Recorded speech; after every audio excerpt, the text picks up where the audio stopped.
Enough is enough. Canadians rise up to pull the plug on Liberal failures. Canadians across the country are sounding the alarm over a sweeping mandate that could reshape how we live, work, and travel. Beginning in 2026, the Liberal government plans to enforce a zero-emission vehicle (ZEV) mandate that will require 20% of all new cars sold to be electric. That number rises sharply to 60% by 2030 and 100% by 2035.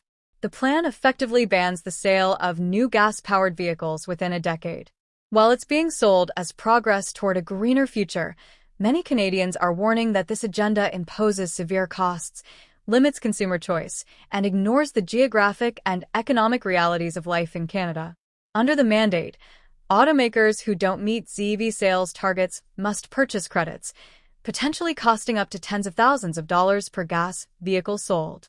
These costs won't stay with the manufacturers. Instead, they'll trickle down to consumers in the form of higher prices. Middle-class Canadians, already stretched thin by inflation, are now looking at paying more for a vehicle that suits their needs, whether or not they want an EV. For millions, particularly in rural and colder parts of the country, electric vehicles simply aren't a viable alternative. This policy, critics argue, is less about environmental stewardship and more about centralized control. Prime Minister Mark Carney, elected in April 2025 following the snap election that saw him replace Justin Trudeau as Liberal leader, has long supported such climate policies. Before taking office, he was vocal about aggressively phasing out internal combustion engines, regardless of regional suitability. His government's policies now reflect that mindset, doubling down on ideological timelines rather than practical considerations. The mandate assumes one model of transportation will work for everyone from downtown Toronto to rural Saskatchewan, but Canada's diverse climate and geography make that assumption deeply flawed. The cold reality is that EVs struggle in winter. Battery performance drops dramatically in sub-zero temperatures, reducing range and reliability, two things many Canadians simply can't compromise on. In places where temperatures regularly plunge well below freezing, electric vehicles become liabilities, not assets. The infrastructure to support EVs is also inconsistent across the country. Fast charging stations are scarce in many remote areas, and long-distance drivers could find themselves stranded. Yet the government is pressing forward, seemingly unmoved by the logistical nightmares it's creating for rural and working-class families. Affordability is another major concern. Even after government subsidies, electric vehicles cost thousands more than their gas-powered equivalents. And those subsidies aren't free. They're funded by taxpayers, including people who can't afford an EV to begin with. So Canadians are paying higher taxes to subsidize vehicles they may never drive. Now, with the ZEV mandate pushing manufacturers to adjust pricing and production, even traditional vehicles will become more expensive. That means fewer affordable options for consumers, especially those already struggling with soaring housing, grocery, and energy costs. The issue doesn't stop with vehicle cost. Canada's electrical grid, in many provinces, is already under pressure. Now the government wants millions of additional electric vehicles charging nightly on a system that's barely holding together. Rolling blackouts, increased electricity rates, and infrastructure failures are real risks. Yet the federal government hasn't clearly addressed how the grid will be upgraded to handle this new demand.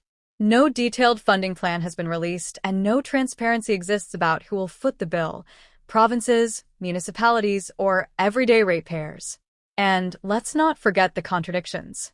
On one hand, the government asks Canadians to reduce their electricity use during peak times, cutting air conditioner usage, for example.